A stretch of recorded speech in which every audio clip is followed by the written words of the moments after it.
తులవారికి గనక చూసుకున్నట్లయితే ప్రధానంగా తులారాశి వారికి మీకు 6వ భావంలో మీ భాగ్య వ్యయాధిపతి అయినటువంటి బుధుడు 6వ భావంలోకి వెళ్ళి శని కుజుల మధ్యన ఉంటున్నాడు. కాకపోతే క్రూర గ్రహాలు 6వ స్థానంలో ఉంటే చాలా మంచిది. కాంపిటీషన్ రిలేటెడ్ కొన్ని గొడవలకి కానివ్వండి, ఒక కేసుల విషయంలో కానివ్వండి, ఏదైనా సరే శత్రువుపై జయానికని ఇస్తుంది. అయితే ఇక్కడ ఈ కుజుడు కూడా మనకి మే 12 నుంచి సప్తమంలోకి వెళ్తాడు. ఏప్రిల్ 9వ తేదీ నుంచి ఒక 27 రోజుల పాటు ఈ బుధ ప్రభావం ఉంటుంది ఎంతైనా కూడా. అయితే ఈ యొక్క గ్రహస్థితి మీకు ఎటువంటి ఫలితాలు ఇవ్వనుంది, ఏ దేవత ఆరాధన చేసుకోవాలి, ఎటువంటి విషయాల పట్ల మీరు జాగ్రత్త వహించాలి అనేటువంటి అంశాలు చెప్తుంది నేనైనప్పటికీ చెప్పిస్తుంది సాక్షాత్ లలిత అమ్మవారిగా భావిస్తూ ఆ లలితాంబిక అమ్మవారి యొక్క అనుగ్రహం మీకు పరిపూర్ణంగా కలగాలని మనస్ఫూర్తిగా కోరుకుంటూ, ఇక్కడ ఎప్పుడైతే ఈ 6వ భావంలో ఉన్నాడో ఈ బుధుడు, గుర్తుపెట్టుకోండి, శత్రుస్థానము, రోగస్థానము, గొడవలకి అప్పులకి కారకుడు. కాబట్టి ఏంటంటే ఇక్కడ తండ్రి గారి ఆస్తి విషయంలో, తండ్రి గారి ప్రాపర్టీస్ ఉంటాయి ఆ విషయంలో, లేదా మీరు ఎవరికైనా సరే ధనం ఇవ్వడం ద్వారా శత్రుత్వాలు ఏర్పడుతుంటాయి. ఒక్కోసారి చూడండి, మనం అరే మన వాళ్ళే కదా అని సహాయం చేస్తే దాని మూలంగా అనవసరమైనటువంటి శత్రుత్వాలు ఏర్పడతాయి, గుర్తుపెట్టుకోండి దాని మూలంగా.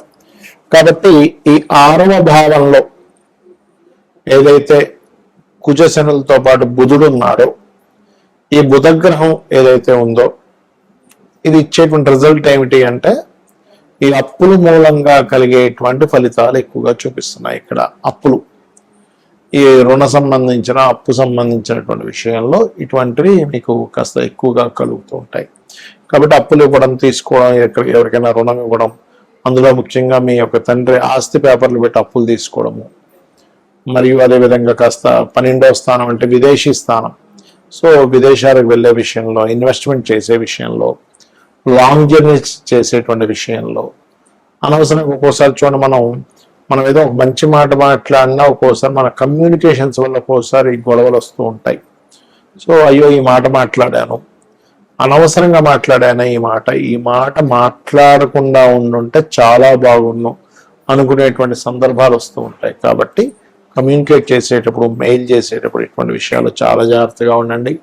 ముఖ్యంగా మీరు కాలభైరవుడి యొక్క అష్టకము, దుర్గాదేవి యొక్క ఆరాధన చేయండి, శివునికి అభిషేకం చేసుకోండి, అన్ని విధాలా మీకు బాగుంటుంది. మరి ఈ యొక్క బుధుడు యొక్క ప్రవేశం మూలంగా ఏప్రిల్ 9వ తేదీ నుంచి ఒక 25-27 రోజుల పాటు ఉంటే ప్రభావము. దాని తర్వాత మే 12 నుంచి కుజుడు అగ్నితత్వ రాశుల్లోకి వెళ్తున్నాడు. ఇప్పుడు ప్రస్తుతం శనితో ఉన్నాడు, మే 12 నుంచి అగ్నితత్వ రాశుల్లోకి వెళ్తాడు. దీని మూలంగా దేశకాల పరిస్థితుల్లో ఎటువంటి ఫలితాలు ఉంటాయి, మరి మీకు జాతకం తెలియదు, అయినా సరే మీరు ఎటువంటి విషయాల పట్ల జాగ్రత్తగా ఉండాలనే విషయాలు తెలుసుకుందాం. మొట్టమొదటిగా ఈ ఇంటర్నెట్ కారకుడు బుధుడు, గుర్తుపెట్టుకోండి. ఇంటర్నెట్, కమ్యూనికేషన్స్, ఈ మెయిలింగ్, అడ్వర్టైజ్మెంటు, లేకపోతే మనకి ఈ వార్తాపత్రికలకు సంబంధించిన యూట్యూబ్ ఇవన్నీ ఉంటాయి కదా, వీటికి కారకుడు. కాబట్టి ఈ రంగాల్లో ఉండేటువంటి వారు ఈ యొక్క రంగాలకి, ముఖ్యంగా ఇంటర్నెట్ సంబంధించిన సేవలకి, కమ్యూనికేషన్ రంగాలకి, సాఫ్ట్వేర్ రిలేటెడ్ సంబంధించిన రంగాలకి ఇబ్బంది వస్తుంది దీనివలన, గుర్తుపెట్టుకోండి. Point number 1. ఇక రెండవది ఏమిటి అంటే ఇక్కడ ఈ బుధుడు పరివర్తన యోగంలో గురువుని చేస్తున్నాడు మీన రాశిలోకి. ఎప్పుడైతే గురువుని చేస్తున్నాడో, గురువు మనకిది ఎండాకాలము, రాబోతున్నటువంటి ఎండాకాలము, దీని మూలంగా ఏంటంటే విపరీతమైనటువంటి ఉష్ణం ఇంకా పెరుగుతూ ఉంటుంది. రాను మీరు మే వచ్చేసరికి ఇంకా ఎక్కువ అవుతూ ఉంటుంది. అప్పుడు ఆ మే వల్ల ఎక్కువ ఉష్ణం వల్ల కలిగేటువంటి ఫలితాల్లో కొంత కూరగాయలకి కూడా ఇబ్బంది వస్తూ ఉంటుంది.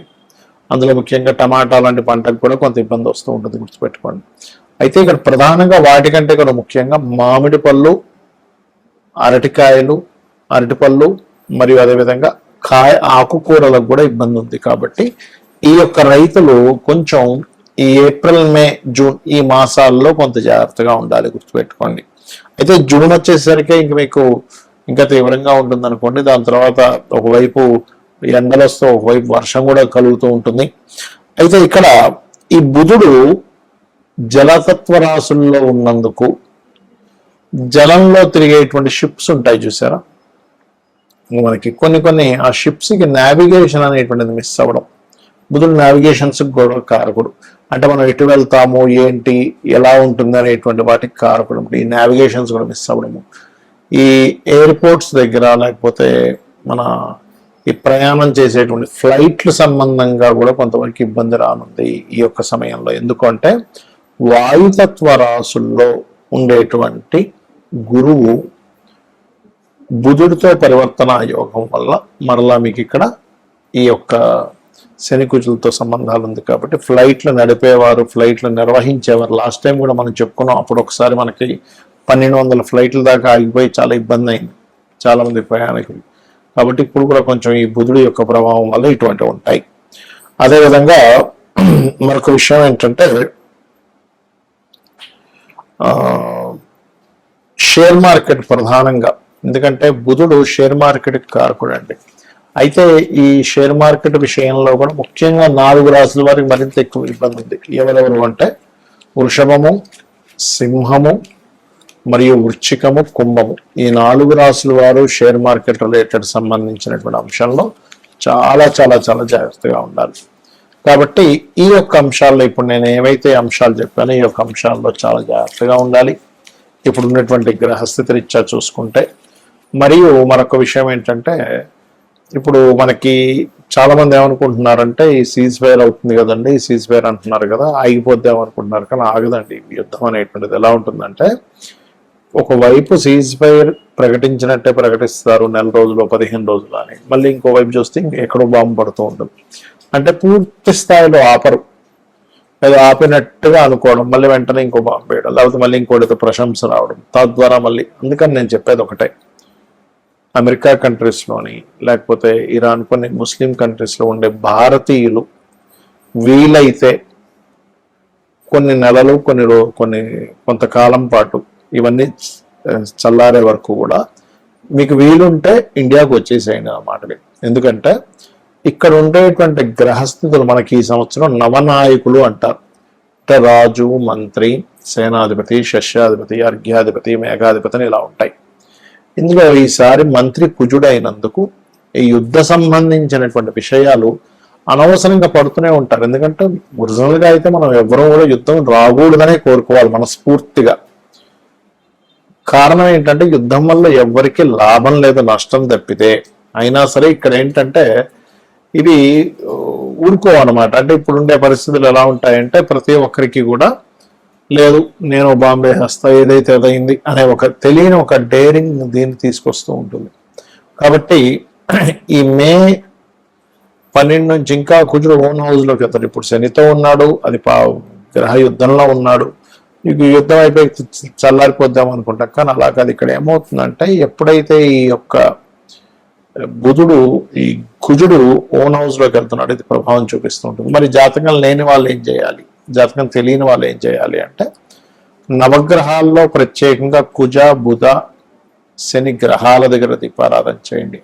కాస్త గోశాలలకు వెళ్ళి గోవులకి బెల్లము, క్యారెట్స్, గోంగూర లాంటివి తినిపించండి. చండీ వినండి. చండీ మీరు ఎంత వింటూ ఉంటే అంత బాగుంటుంది, గుర్తుపెట్టుకోండి. చండీ పారాయణం చేయడం, చండీ వినడం, రుద్రం వినడం, రుద్రాభిషేకం చేయడం. ఇంటి నుంచి మీరు బయటికి వెళ్ళేటప్పుడు కొన్ని సరిహద్దు ప్రాంతాల్లో ఉంటూ ఉంటారు, లేకపోతే కొన్ని దేశాల్లో చాలా ఘోరంగా ఉంది పరిస్థితి. అలాంటి దేశాల్లో ఉండేటువంటి వారు కాస్త మీరు ఇంటి నుంచి బయటికి బయలుదేరేటప్పుడు మీ యొక్క ఇష్టదైవాన్ని మనస్ఫూర్తిగా తలుచుకొని అమ్మ నువ్వు ఉన్నావు, నువ్వే నన్ను రక్షిస్తావనే బలమైన నమ్మకంతో బయటికి వెళ్తారు. అండ్ అప్పుడు ఏమవుతుందంటే ఎటువంటి ఇబ్బంది మీకు కలగకుండా ఉంటుంది. శ్రీమాత్రే నమః.